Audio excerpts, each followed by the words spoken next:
Welcome back. I'm Richard Gonclaves. My guest today is Roger Montgomery from rogermontgomery.com, joining us on a day where the share market fell below 4,600 on the S&P ASX 200. Okay.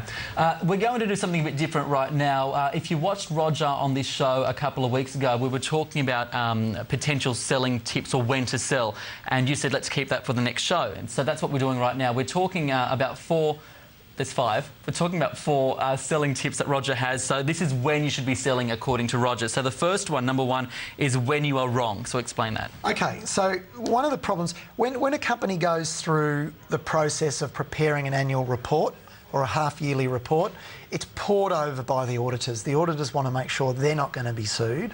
And so they really go into some detail, making sure that all the numbers in that report are fine. But between those two reports, there's a lot less rigour, and certainly often none from the auditors, with the announcements that a company makes. Yep. And so there's incomplete information. So sometimes you make some assumptions about what the company is going to be doing in the next 6 months or the next 12 months or the next 5 years. And in that interim period between annual reports, something comes out of the blue that completely surprises you. So you were wrong about your assumptions. Now, when that announcement is made, I've got to put that into my model. You know, all these sheets that I've got here, everyone thinks I'm a mad scientist with those sheets. I get a few emails from people and they say, Roger, what are all those sheets? I'd love to see what's on them. Well, you get a chance to see. But, you know, the reality is that I put the new numbers in here, and it might be that something changes. Right. And I've been wrong in my assumptions. So that for me is just an immediate, dispassionate sell. You don't hang on and you say, oh, I'm just going to wait for it to get back up to the price, or you sell. You're wrong. And number two, you've got when the grass is greener elsewhere, but how do you know if the grass is greener? Well, look, when I say the grass is greener, what I mean by that is, in Australia we've only got 22 million people. In the United States they've got the benefit of 14 times as many people. And so, as a result, companies in Australia very quickly, relatively speaking, saturate the market. You know, particularly retailers. You know, they grow tremendously, but then eventually, you know, that's it. They can't grow anymore. There's only 22 million people. We're not that big. And so as a result, it might be that the prospects for another business are brighter, or the prospects for the value of the company are brighter. And by that I mean, you know, I'm always coming on the program here and saying to you, well, look, the value of the business is this now, and next year I think it's going up, or next year I think it's going down, or the next 2 years I think it's doing something. I want to buy businesses that are going to go up a lot. Now, it might be that I find something else that's going to go up more based on its recent announcements compared to something I've already got. And if I don't have any cash, I'm going to sell my last best thing for something that's first best or better. Okay. Number three is an obvious one, because we've been talking about it all the time, when price is far above intrinsic value. Yeah, well, look, I'm very disciplined about these intrinsic values, and I will only buy things that are at big discounts to those intrinsic values. Now, sometimes the share price goes way beyond the intrinsic value, and I'm not interested in the magnitude, how far beyond intrinsic value it is. That doesn't worry me. What worries me is how long do I have to wait before the intrinsic value catches up. So if I only have to wait 8 months or 9 months or 12 months and the value is going to catch up, well, I might still hold it even though it's above the value today. But if I have to wait 2 years or 3 years, well, I'd rather be in the safety of cash. And the final one, number four, a deterioration in the factors that caused the original purchase. Yeah, so for example, an annual report comes out or a half-yearly report comes out, and what I've discovered is that the value, I thought the value was going to go up significantly. JB Hi-Fi is a classic example. Yep. And then they decided they're going to start paying out 60% of their earnings as a dividend instead of 50%. And that reduces the increase in the value of the company over the next couple of years. So now it's not going to grow by as much as I thought. So that changes my perspective, and that might be another reason to sell. Okay, well, Roger's actually got 5 tips. We were going to go through them, but you're keeping the fifth one for the book? I'm keeping the fifth tip. There's a whole chapter called When to Sell, right, and I'm keeping that for the book. Let's continue on with the moves on the markets. We are taking a look now at the top market movers by percentage change on the All Ords.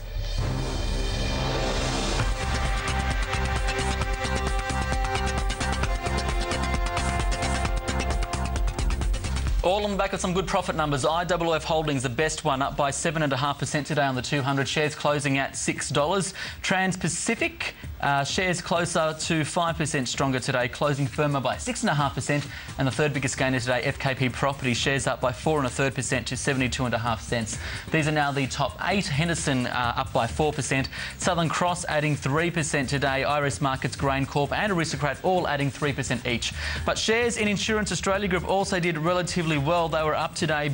Let's talk about it. The company says it remains mindful of the changes ahead after unveiling a first half net profit of $329 million. IAG also reported an insurance profit of $488 million, reflecting an improved insurance margin of 13.4%. The company says it sees momentum continuing in the second half and expects full-year insurance margin of between 11.5% and 13%. IAG declared an interim dividend of 8.5 cents per share. So that's Insurance Australia Group shares at $3.98 today, up by 3 cents. What's your take on IAG and maybe its competitor also, QBE Insurance? How do those two stack up?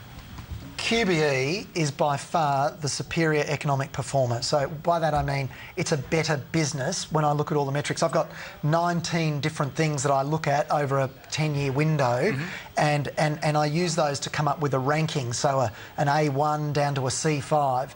Based on that, what's in terms of weighting, what's most important of those 19 things? Oh, look, return on equity is right up there. Right. Debt to equity is another one. For industrial companies, working capital ratios, cash flow ratios, a whole bunch of different things. Okay. But ultimately, I rank companies A1 to A5, B1 to B5, C1 to C5. And QBE is right up there, whereas IAG is nowhere near. But unfortunately, in the next few years, you're going to find them pretty much merging, in terms of their economic performance now.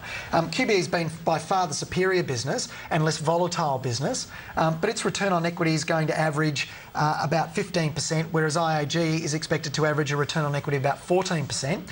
Having said that, though, QBE is right on its value. It's right about there. And unfortunately, I should say this about QBE, just looking at the numbers, the value is not going to go up a whole lot over the next couple of years. So it's trading at about what it's worth. Right. I think that's what it's worth. I've got, I'll give you some numbers here. About $24 this year, about $20 next year, and then $23 in 2012. So it's trading around there. It's not a lay-down misere for me. It's not an obvious one, but it is a good business. IAG, expensive. Okay. And I've got its value going to about $3.19 in 2012. It's trading at close to $4. So if I was going to make a choice, if I had a gun to my head and someone said you have to buy something, I'm going to buy QBE over IAG because it's cheaper, but it's not cheap enough. Okay, quickly checking in on the stocks that hit a 52-week high today. They include the ones coming up on your screen right now. Hills Industries, realestate.com, which recorded a record profit number today in Warrnambool Cheese also. And these are the stocks that hit a 52-week low. Beach Energy, Dominion Mining, Divine, Elders, Guns Limited. Over the next page, also hitting a 52-week low is Oil X. Here are the upgrades and downgrades today, thanks to FN Arena. Deutsche Bank downgrading Asciano from buy to hold to target price of $2. Profit numbers were ahead of expectations, and the broker has upgraded its coal forecast in the short term, but the downgrade comes on valuation terms. Citi has downgraded Suncorp. The broker is disappointed with its numbers, especially from the banking division, and UBS upgrades Virgin Blue from neutral to buy with an 80-cent target. Better cost control saw the airline deliver a result that was above expectations. UBS says, like Qantas, management guidance is seen as conservative. We've got just enough time maybe to talk about one of them. I can see I've got a minute 39, so I'll do my best. Look, Asciano, way too much debt. I saw that the broker there or the analyst had a hold recommendation. Well, it's trading at $1.85, and I've got a valuation in 2012 of 65 cents. Okay. So I wouldn't be holding it. I think that's way too risky given the debt position. And Virgin Blue, well, remember I was telling you that I've got the rankings from A1 down to C5? Well, Virgin scores a C5. Right. It's right down the bottom in terms of quality. I think people are fairly familiar with my views about airlines, and Virgin Blue is no exception. It's an airline. Its value is, look, if you were going to buy an airline, and I don't suggest you do, its value is 67 cents in 2 years. It's trading 61. So there's no opportunity there either, but I just wouldn't want to own an airline. Okay, Roger, appreciate your time as usual on the show. Thank you very much. It's a pleasure. Roger Montgomery there from RogerMontgomery.com. If you missed Roger's 4 selling tips, just make sure you watch or IQ the weekend edition of Market Moves. It will be replayed then.